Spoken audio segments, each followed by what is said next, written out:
Continuing with Canto 1, Chapter 9, Text 19.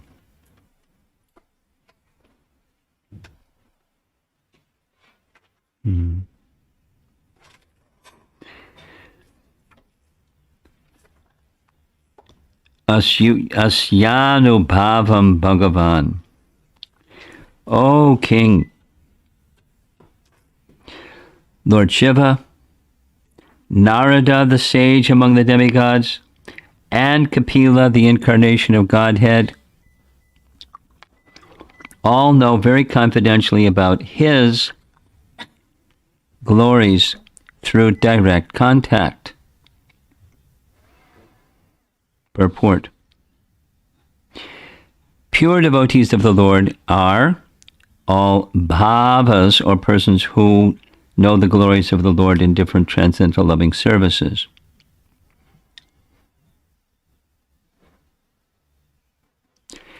As the Lord has innumerable expansions of his plenary form, there are innumerable pure devotees of the Lord who are engaged in the exchange of service of different humors. Ordinarily, there are 12 great devotees of the Lord, namely Brahma, Narada, Shiva, Kumara, Kapila, Manu, Prahlada, Bhishma, Janaka, Shukadev Goswami, Bali Maharaj, and Yamaraj. Bhismadeva, although one of them has mentioned only 3 important names of the 12 who know the glories of the Lord, Srila Vishwanath Chakravarti Thakur, one of the great acharyas in the modern age, explains that Anubhava, or the glory of the Lord, is first appreciated by the devotee in ecstasy, manifesting the symptoms of perspiring, trembling, weeping, bodily eruptions, etc., which are further enhanced by steady understanding of the glories of the Lord. Such different understandings of bhavas are exchanged between Yashoda and the Lord, parentheses, binding the Lord by ropes, and in the chariot, driving by the Lord in the exchange of love with Arjuna.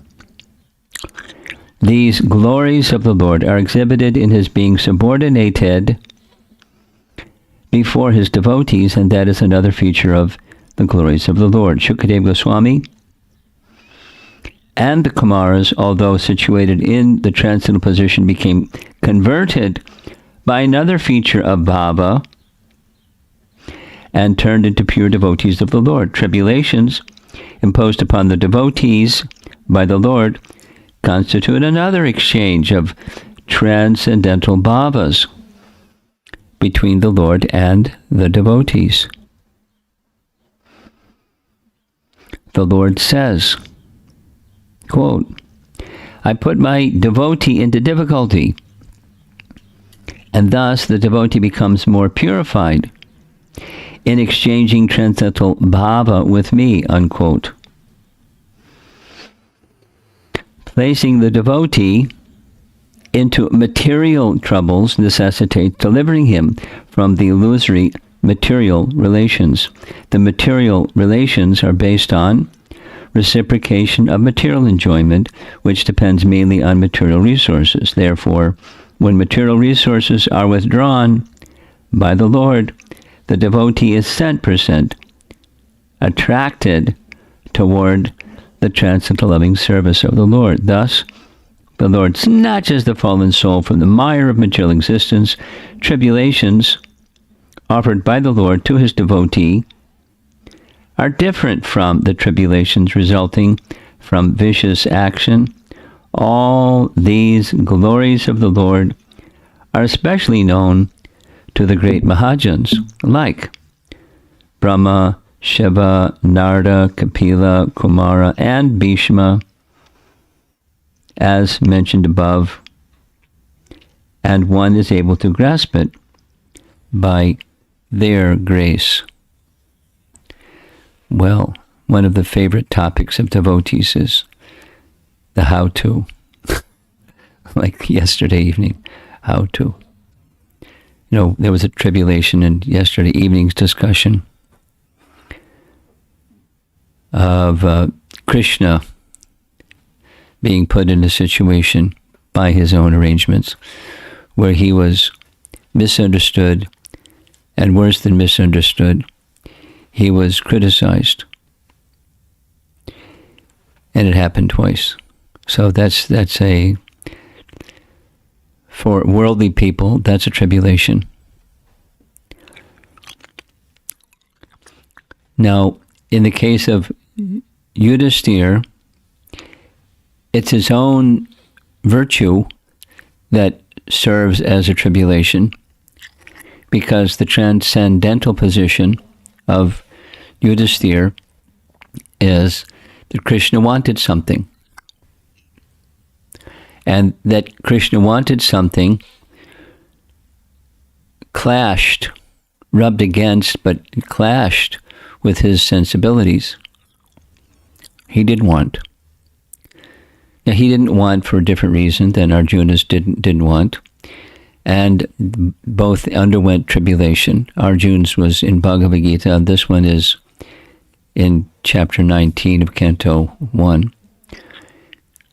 Chapter 9 of Canto 1. Where prior to the battle, Yudhisthira was similar to Arjuna. Let them have the kingdom. He's doing a good job. He's a good organizer. But that's not what Krishna wanted. He doesn't want just a good organizer. He was a good organizer. Materialists can be good organizers.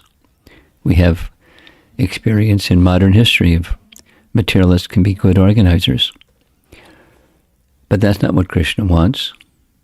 And in this particular case, because Krishna came into the world to relieve the burden of such persons, demoniac personalities, asuras, then he wanted to relieve the world of Duryodhana, not to leave the world in the hands of Duryodhana. That would have been contrary to the Lord's purpose of appearance. And who did he give the service to? To the Pandavas. Of course, Arjuna. But we don't hear so much about the fighting prowess of Yudhisthira. We hear of the elder and statesman-like vision of Yudhisthira, but Yudhisthira was on the battle. In any case, he didn't want, but Krishna wanted. And so, various things happened. Krishna went on a peace mission that was rejected. So his position, Duryodhana's position, is there must be war. He had decided there must be war. So Arjuna was like, let them have the kingdom. Their having the kingdom, that kind of detachment, wasn't what Krishna wanted, because Krishna wanted a virtuous person in charge of the world before he left the world. And it wasn't okay. Just be detached and let a non-virtuous, a wicked person, an asuric person rule the world. Wasn't okay from Krishna's perspective. So the detachment of Yudhisthira was appropriate until it became very clear that Krishna wanted. So now after the war, that's where this scene is, he's feeling really badly that so many people were killed at my sake so that I could sit on the throne. Shame on me. So many, consequences, without listing them, are all on my head because I'm bad. But it wasn't because he was bad. He was acting as an instrument of Krishna, but he forgot that instrument of Krishna position. When we forget the instrument of Krishna position, plus you're Krishna's devotee, equals tribulation. So supposing you don't forget your position, and then you don't have tribulation. I was just listening this morning. Prabhupada was in Melbourne, 1972, and he was discussing a verse from chapter 3, Bhagavad Gita, and he was speaking about those who are in material consciousness have stress. Now, did Prabhupada have stress? Do pure devotees have stress? Well, they can see obstacles and they can see everything, but they don't have worldly stress. They have otherworldly stress, how to fulfill the mission, and knowing that Krishna will help them, etc. So there's stress, but it's good stress. It's transcendental stress, knowing that Krishna will help them through. The other kind, the material kind, the reference that Prabhupada was making was to Prahlad Maharaj responding to Hiranyakashipu, what's the best thing that you've learned? And the best thing that he says, the best thing he's learned, samudvigna dhyat. The persons who are absorbed, asat grahat. Their griha is asat. The place where they live, consciousness-wise, is asat. And those who live in asat griha, in material consciousness, they're filled with distress. And then the second half of that same verse, Prahlad then says, therefore that person should leave. Now he says, go to the forest, and Prabhupada translates it as go to Vrindavan and immerse oneself in Sat. So if you can't, if circumstances are that you can't go to Vrindavan, you go to Krishna in consciousness and immerse oneself. Strive to immerse oneself in Krishna through sound. It was a nice class. Someone said, wait a minute. Krishna says in Bhagavad Gita, when there's discrepancy, I come in my personal form. So where's the personal form? Prabhupada said, in the name. But where's the personal form? And Prabhupada said, it takes a little intelligence to understand the name has form. And one who speaks the glories of the name is also representative of the Supreme Person. So the representative of the Supreme Person can manifest the Supreme Person through sound. And that's what the Srimad Bhagavatam is. That's what the Srimad Bhagavatam is. After Krishna departs, Krishna appears in the form of Srimad Bhagavatam. Now supposing one doesn't have that realization, that's okay. The words of the scriptures say they're non-different. The form of the Lord and the sound of Srimad Bhagavatam are non-different. It's the spiritual form. And those who regularly, with faith, hear Srimad Bhagavatam and hear the holy name, that means you chant and you hear both. That's the stress that comes from forgetfulness of relationship with Krishna is gone, and then comes another kind, the transcendental kind.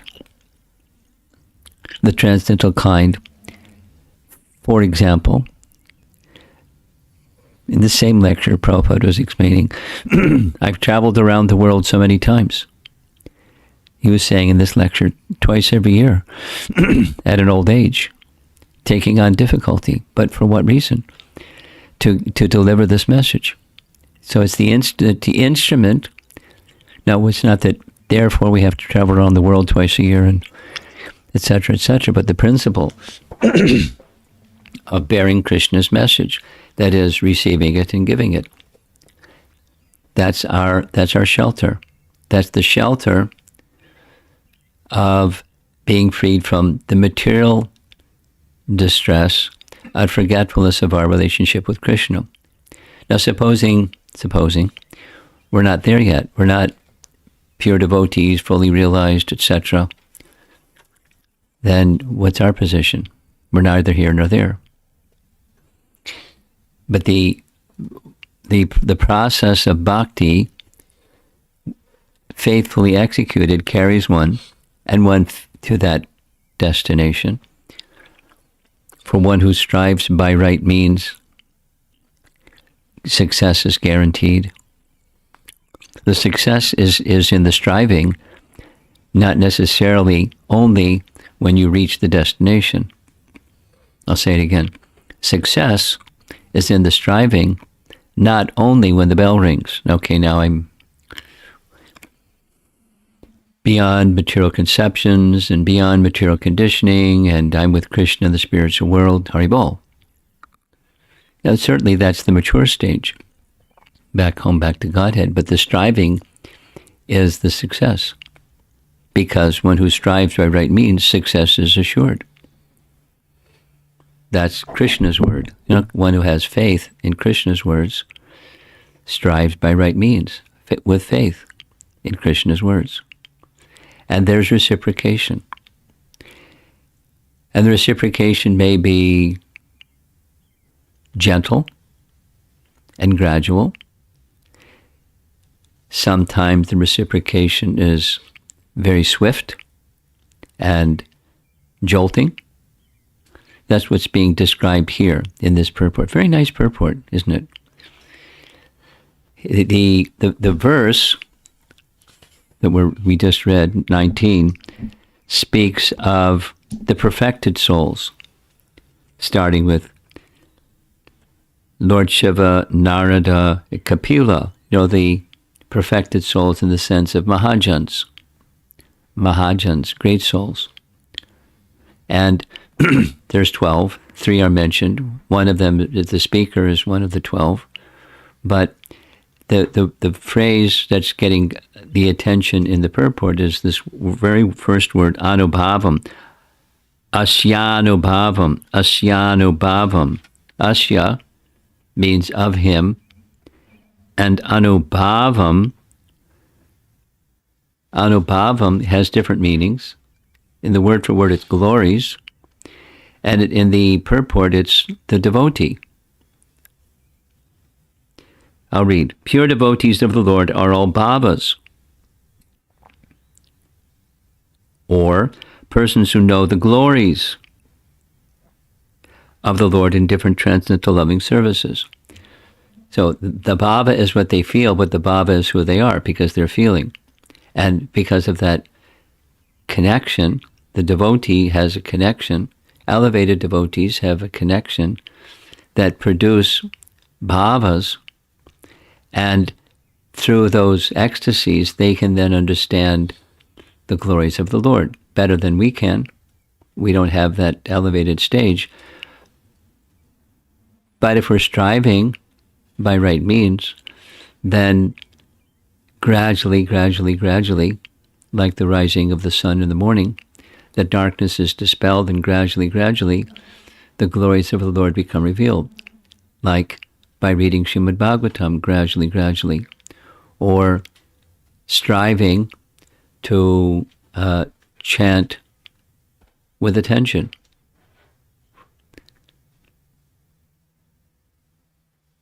Now, there's phrases out there. I'm thinking yesterday evening after the class, one young man came and, I'm practicing mindfulness, but I'm not there yet.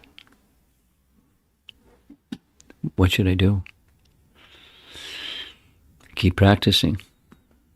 And practice with faith. One who strives by right means. That right means is with faith, and you simply don't imitate, but you follow.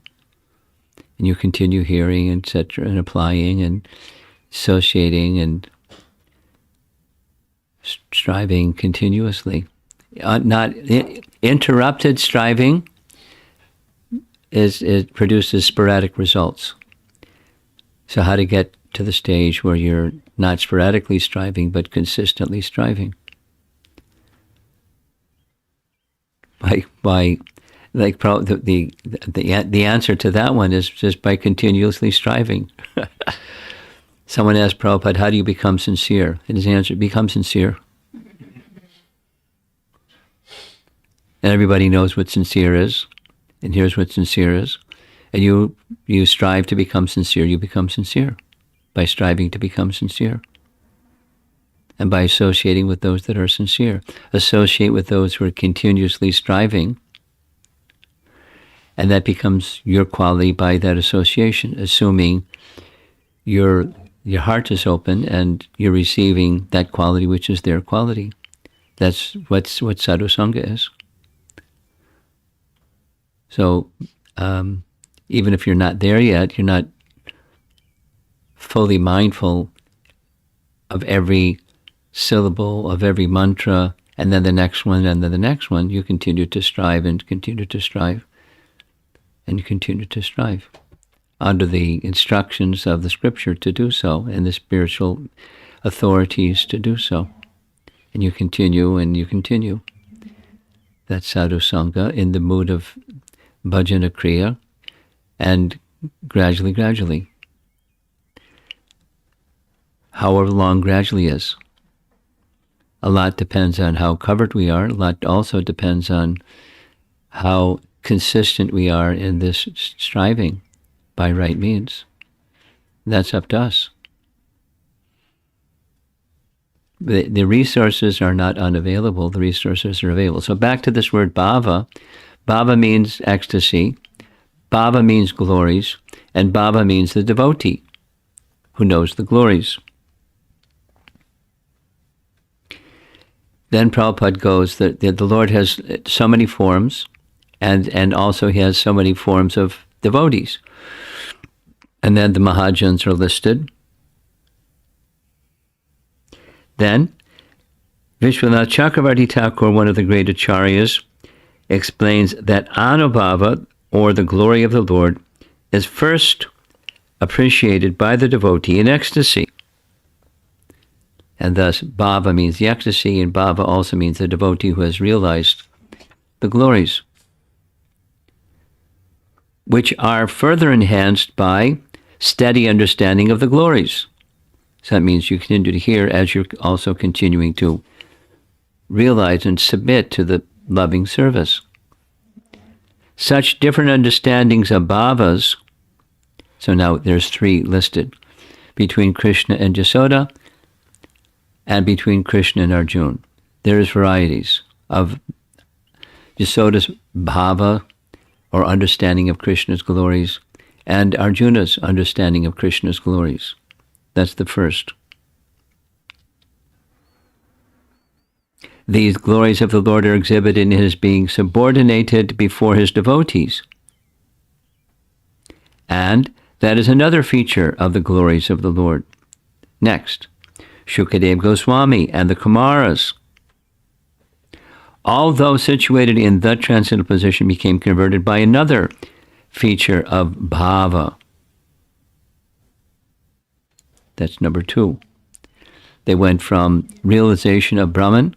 They weren't impersonalists. They just had realization of Brahman, and by association, etc., by contact with the Lord himself, or devotees who have love for the Lord himself, another bhava category. Then the Lord subordinating himself to Arjuna and Mother Yasoda, it's another category of bhava, or ecstasy's understanding, of entitling one to understand the glories. Then there's the third, the tribulations category. That's us. Tribulations imposed upon the devotees by the Lord constitute another exchange of transcendental bhava between the Lord and the devotees. Well, who likes to call tribulations bhavas? But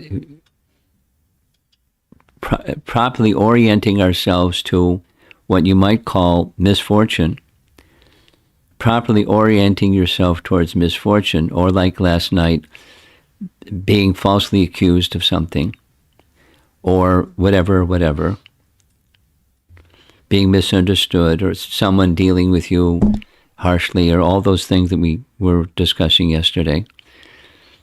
That's a tribulation, and there's a purpose. One of the purposes, Prabhupada explains, that happiness often depends upon resources, and Krishna takes the resources instead as the opposite. Then that's a tribulation. It's a hardship, and it hurts sometimes. But that's to take away false shelters. Then Krishna extends his very loving, large, easily accessible lotus feet. And if one takes the shelter of Krishna's lotus feet, when resources that bring material happiness are withdrawn, and instead is the opposite, then that's another bhava, or another ecstasy, another opportunity for us to understand the glories of the Lord. So the context, again, it's Bhishma pacifying Yudhisthira. He hits a home run. Bhishma understands the heart of Yudhisthira. Yudhisthira is feeling really badly about the massacre, the Kurukshetra battle consequences, forgetting what the purpose of the Lord was, and now he's pointing to a particular purpose of the Lord, was to take away the obstacle of Yudhisthira thinking I'm a virtuous person. That doesn't mean don't be a virtuous person, but thinking of yourself in those terms, minus the transcendental feature of how does a virtuous person act when the Lord says do this, or the Lord says do that. It very clearly circles back to what was one of the earlier verses. When the Pandavas went forward, it was very clear this is what the Lord wants. We don't hear about the other three, but we hear about both Yudhisthira and Arjuna having, memory lapse. This is what Krishna wants, and thinking in terms of other criterion than what Krishna wants. Now, it's a tough pill.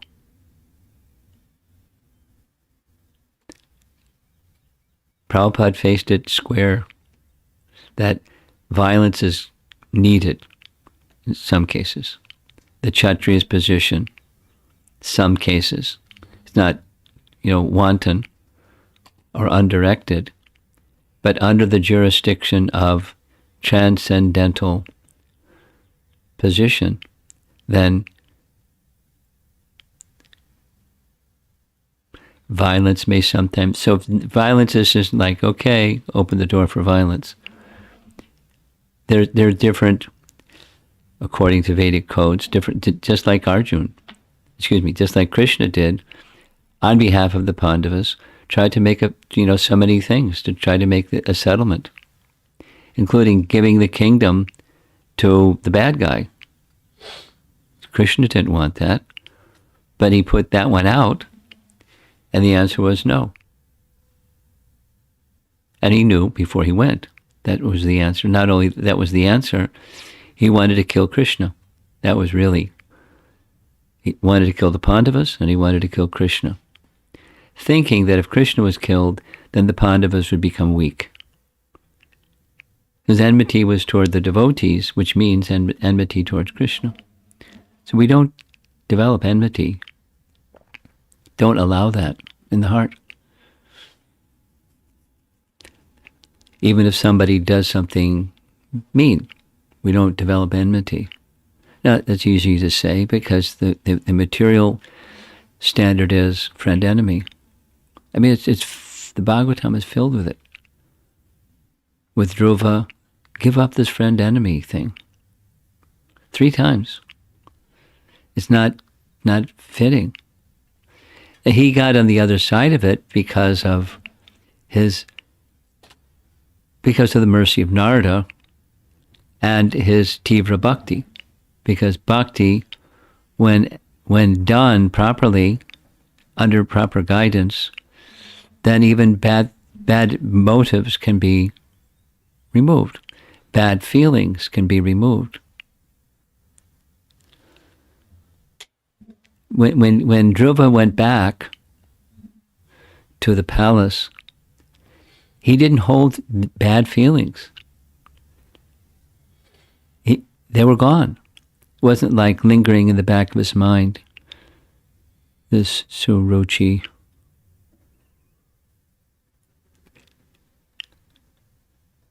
He didn't hold that. Bhakti has the power to remove all that stuff. And adjustments don't. Mode of goodness doesn't. It's not sufficient. It's a direction to move in, but it's not sufficient. Bhakti has the power. Later, when Dhruva lost it because his brother was killed, he got the same message. No, there was, you can say, there was a relapse, or he was just overwhelmed momentarily. Sudurachar behavior was manifest by such an exalted person that he was already granted before he became king, that he would reside and preside. He was presiding person in the Lord's planet, Dhruvaloka. Even for such a person, there was a lapse, but the lapse was quickly corrected. Very quickly corrected. Just by sound. Immediately corrected.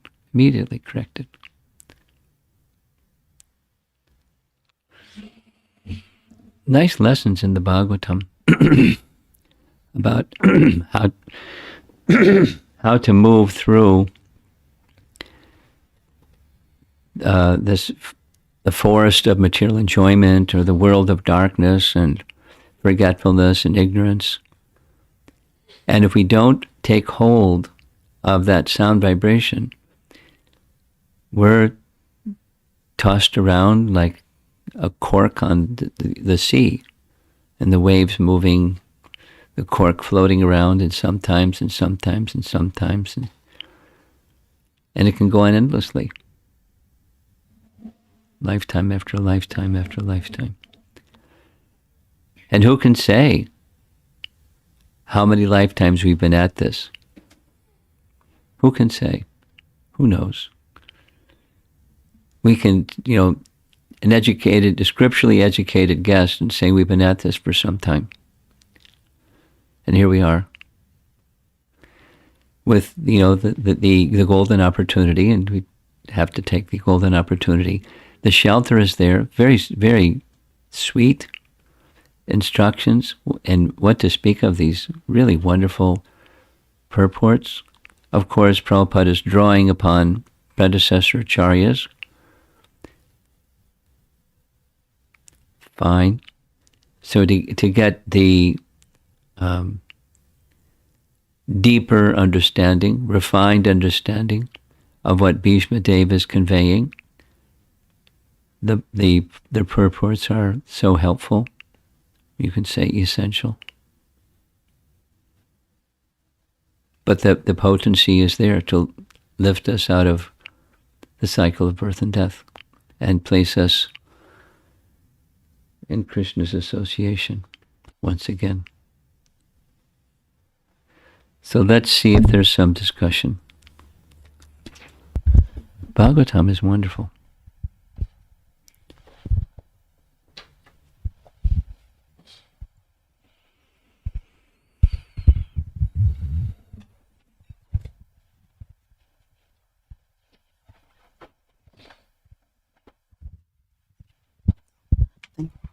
Hare Krishna, Guru Maharaj.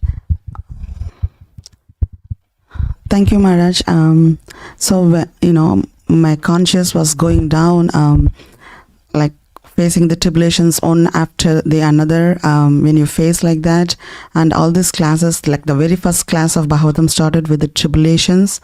So I was like, until till to today, like it ends with that too. All the instructions you gave, even in the evening classes, in the morning classes, and this, as you said, it's nicely explained in the purport. It's helped me to bring my conscious back, as you said, to the higher conscious level. With your all the instructions you clearly explained, helped me a lot. My question is, so in this it says, sometimes, offered by the Lord to tribulations offered by the Lord to his devotees are different from the tribulations resulting from the vicious action. So how to make that the difference when we face the tribulations from three different miseries, like Adhyatmic, Adi Bhautik, Adi Devik. So sometimes I experience that one after another.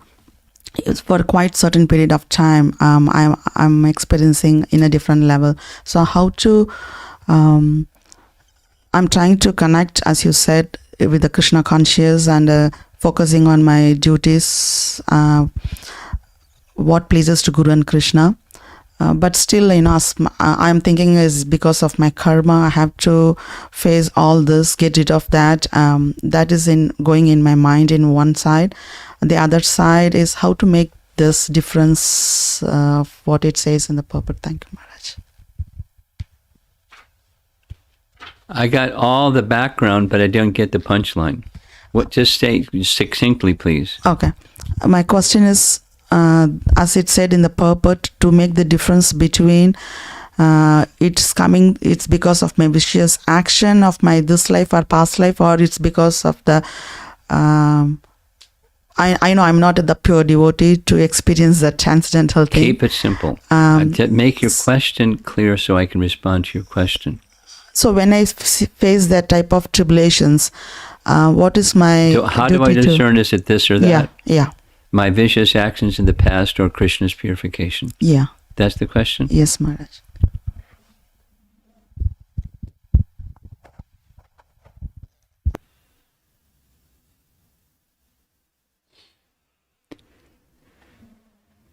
The bhakti principle is variable. That is to say, when our attention is turned towards Krishna, the internal potency is acting. When our attention is turned away from Krishna, the external potency is acting. And our attention can vacillate. And so the energies under which we're moving may vacillate, especially in the intermediate stage of bhakti. Having said that, for those in the intermediate stage, what's Krishna looking to? He's looking to see, are we having regard for him, or are we turning our attention away from him? And according to, he doesn't interfere. That's a free will choice from our side. And depending on how we're exercising our free will, we're placed in the care of this energy or that energy. And it can vacillate. In generally speaking, sadhakas in the intermediate stage of sadhana, or the madhyama stage of bhakti, Krishna's care is extended to his madhyama bhaktas because, like the example of a parent towards a dependent child, even if the child misbehaves, the parent doesn't disregard the misbehaving child. Their affection for the child remains. Even when the child is misbehaving. It doesn't change the position of the parent to wish that the child overcomes or grows out of or becomes restored to their proper regard for life and the values of life and the sources that give value to life. the parent, a loving parent, will continue to have those feelings, loving feelings. Therefore, for us, we're in the care of the internal potency. At the same time, Krishna doesn't forget. He forgives, but if we turn our attention away, then he doesn't interfere with our capacity to turn our attention away. So let the provided, even if one becomes, let's say, someone makes a big offense, or someone says, I quit, I'm leaving Krishna, I'm going to go back into the material world, forget this. No, that's not our position as sadhakas. But supposing someone does that, Krishna still doesn't forget. It's in the Bhagavatam, and that's our teaching. He won't forget. He won't interfere, but he won't forget. So you're back to your question. Due to our vicious activity, the consequence of vicious activity is karma. And we know that karma is dissolved by bhakti. Say it the other way. Bhakti has the power to dissolve karma. So karma is not the operating principle in your life. What's the operating principle? The purification.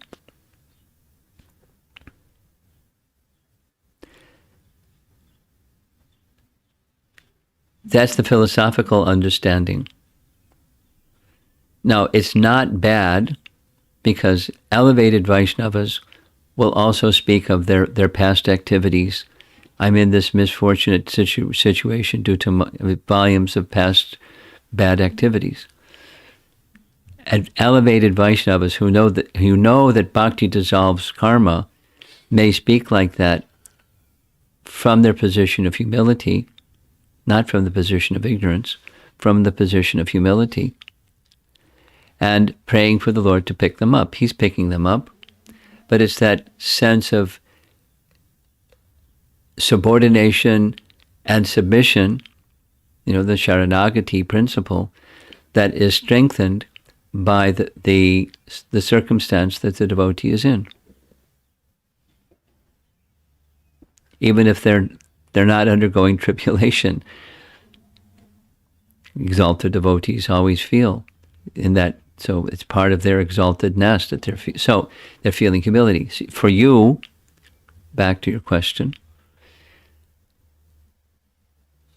it's purification. The tribulations are purification, provided you don't check out.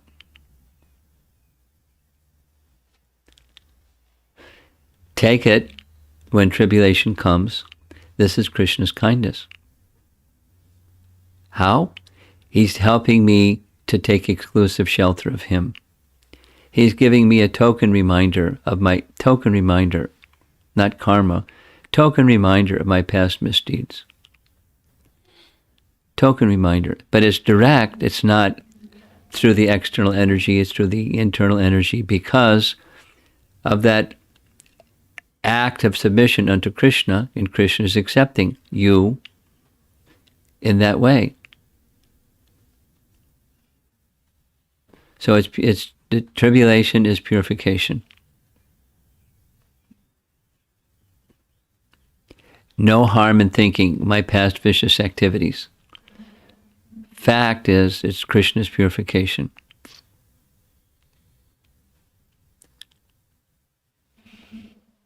Now, it's how you process it is one thing, but the end result is purification, not just, getting slapped around by the material energy because of vicious activities. It's different. It's purification. Even when it comes one thing after the next thing after the next thing. In the Adhyatmika, Adhidhaivika, Adhibodhika. I know a number of devotees that are going through one of those, and then two of those, and then three of those, and then one subsides, and then another. So it's like, what's this going on?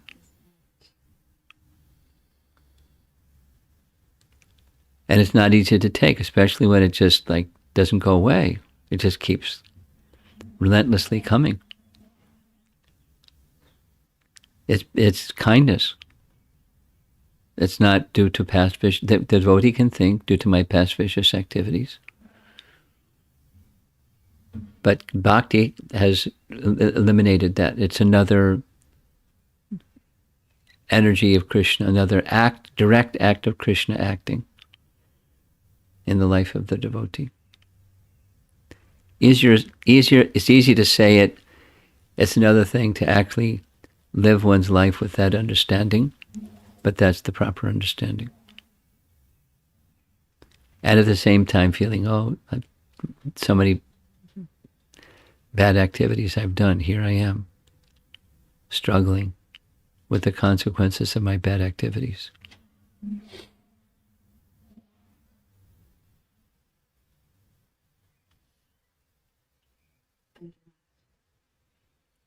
Anything else?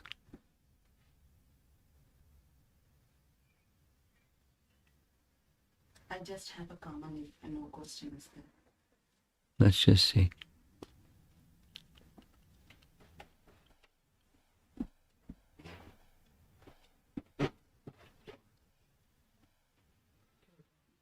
Just as you mentioned, I just want to appreciate what you were talking about. Srila Prabhupada was mentioning about the stress. Before I come to ISKCON, and then I compared myself after I came to ISKCON and getting the knowledge of what Prabhupada was mentioning and what by your instructions, it helped me a lot to get out of the material stress. I really felt the difference of it. Just gave me it even helped me in my health wise and my mind wise to get rid of a very very deep stress that I was going through. I just came out of it so quickly, and I feel so now. No, there is no competition. There is no anxiety. All this I could able to come out of it so easily, Maharaj. Congratulations. I'm really grateful to Srila Prabhupada and to you and to this moment. We should follow you because most of the rest of us don't like the stresses that we have to endure. Srila Prabhupada ki jai. Something online? Online question. Excuse me.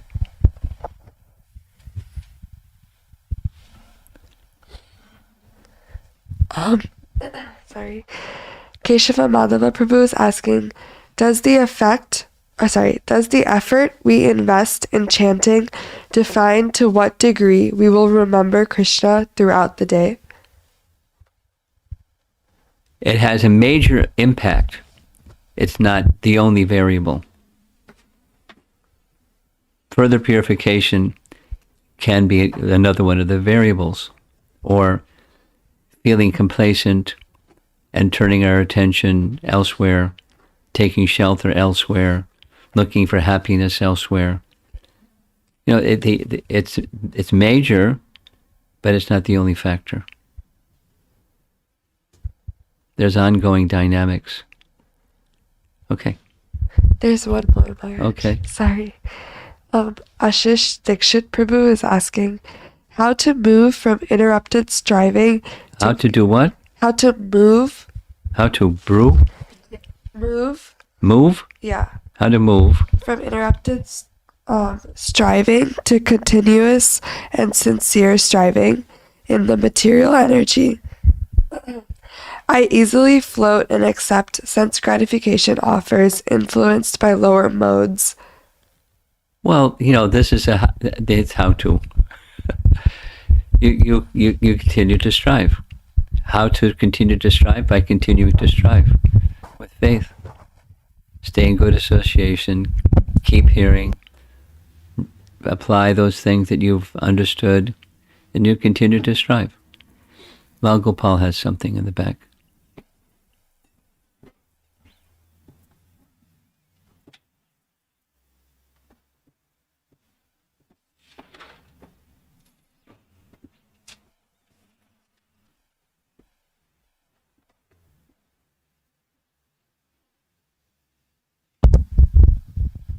Dandavat Maharaj.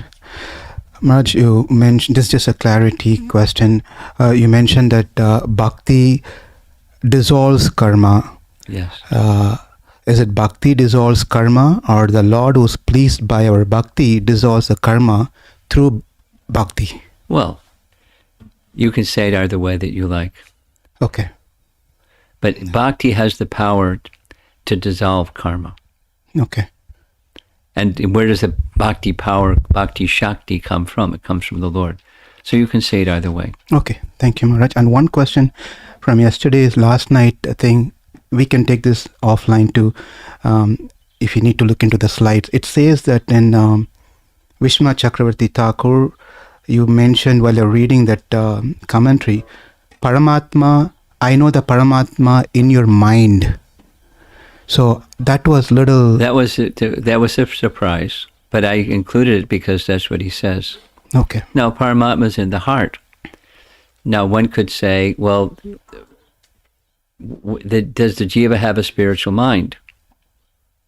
Does the jiva have spiritual body, spiritual intelligence, spiritual mind? So, and what does it mean? So, there's that link that I sent you of bhakti is inherent in the jiva. One way is to think it in terms of Cartesian coordinates.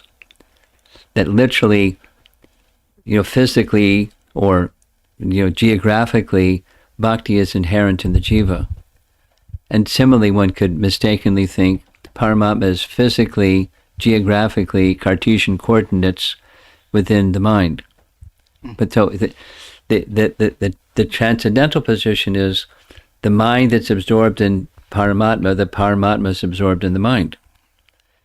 It's a transcendental vision. That's my understanding of what he wrote. It's not a how does it work? Well, it's a transcendental vision. That's how it works. Paramatma is within the mind in our constitutional position, but forgotten. And then in the purified state, Paramatma is in the mind. He appears in the mind.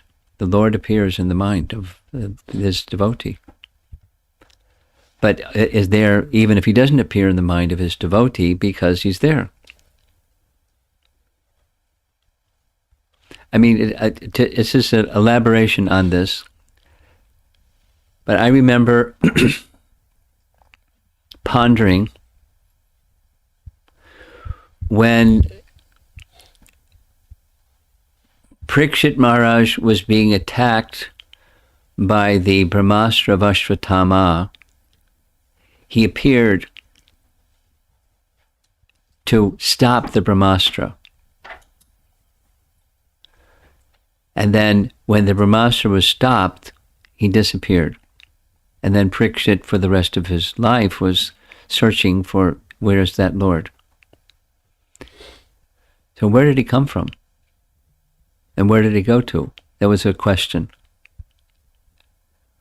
And, he can come from anywhere and go to anywhere because he's everywhere. So if he's everywhere, then he's in the mind. So what does that mean? Is it a Cartesian coordinate geographic location? What does it mean? The Lord appeared in the mind of Vyas when he was meditating. What does that mean?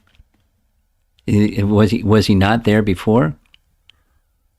And then when he disappeared, where did he go to? Same question.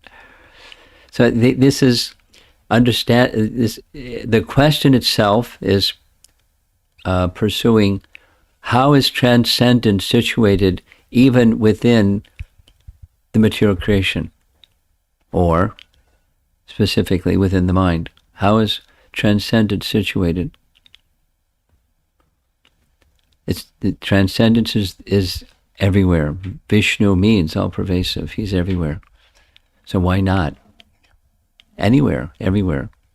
Where does he appear from? Where does he go to? He's everywhere. That's Prahlad. Was your Lord in this pillar? He's everywhere, Daddy, including the pillar. Now, so we can connect this to 10th chapter where Krishna says, I am so and so, I am Aditya, I am Vishnu, I am...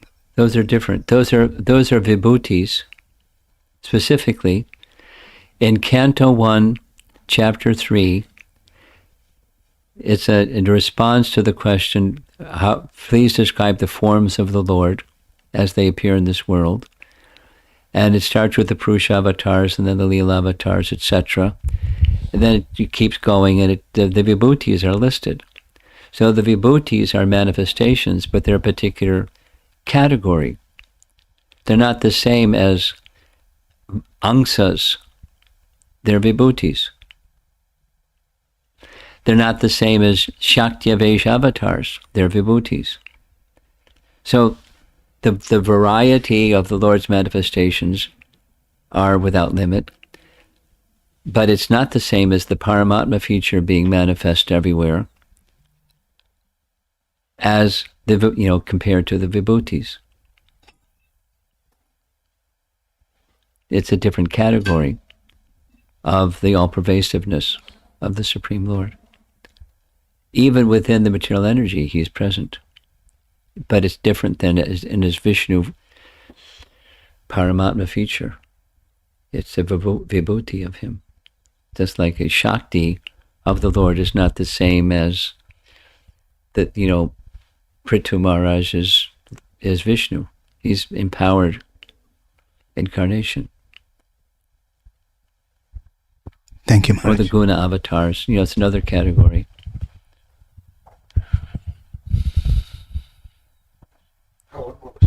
I'm sure you do. Okay.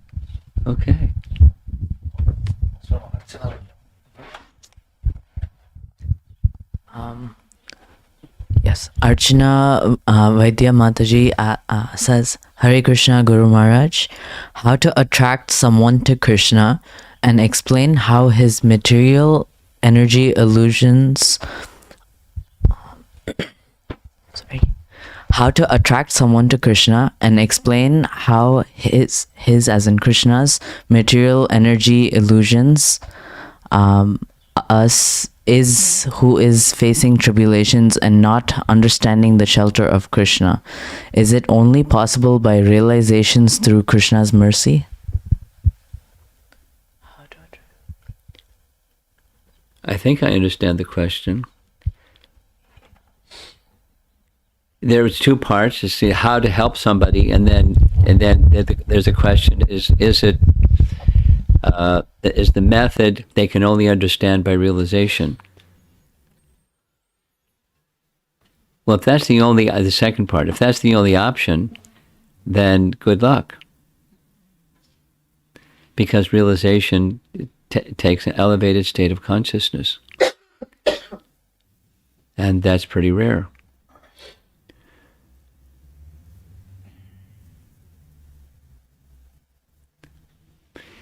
In many cases, people who are suffering, they're not ready for transcendence. In one sense, they're vulnerable because of some difficulty that they're going through. In many cases, it depends, but in many cases, let's just say a practical one is somebody has a family member that died. And that's a tribulation. Now, what do? One of the basic recommendations is you don't give them a Bhagavad Gita class. You comfort them, take care of the practicalities that they would otherwise be doing if they weren't undergoing that tribulation of a deceased family member. You help them with ABC.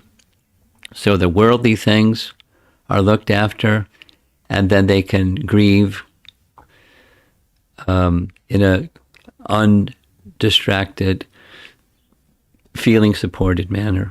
And then on the other side of that grieving period, their heart then becomes more open to those persons who comforted them and helped them and showed that kind of care. So How to help somebody, a lot depends upon the situation and the person. I mean, all these how to, it depends. And if the relationship is such, and the timing is such, both, where there is an opportunity to speak something of a transcendental message, then you can go there. Until that signal is very clear, the relationship is such, and the openness is such, then don't try to go there. But build the trust in the relationship such that when the time is right, then you can begin speaking transcendence.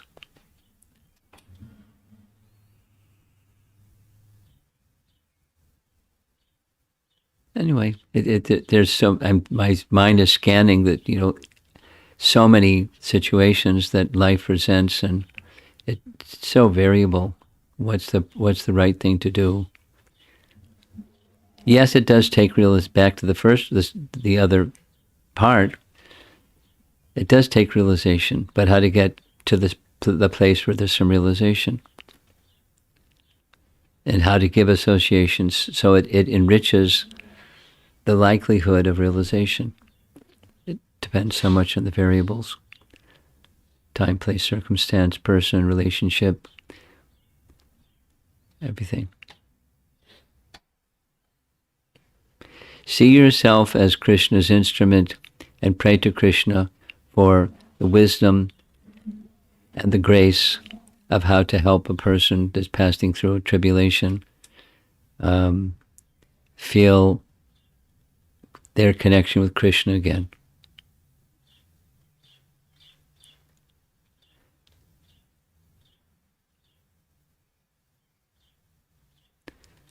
An expert person, Narada Muni is a classic example. He knows exactly what to say in every situation, and it's never the same thing. By your Krishna consciousness, then you'll know.